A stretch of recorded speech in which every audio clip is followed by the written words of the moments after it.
orgulloso de pertenecer a una familia de monstruos verdaderos.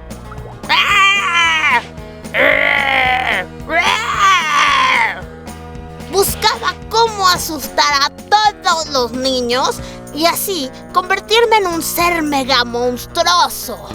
Pero todos los otros monstruos empezaron a criticarme.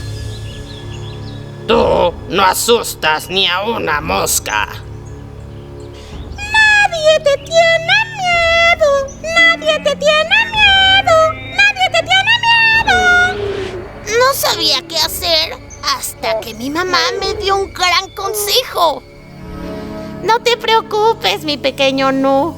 Eres un monstruo diferente y pronto encontrarás tu propio destino. Todos los monstruos estaban atentos al paso que tenía que dar. Un monstruo de verdad tiene que asustar a los niños. Y tú no asustas a nadie. Y tú no asustas a nadie. Y tú no asustas a nadie.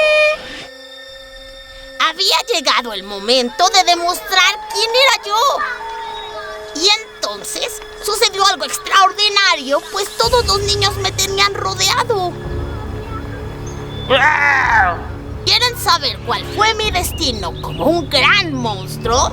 Entonces, conozcan mi historia completa en El monstruo que tú querías ser, de Adriana Sabugal.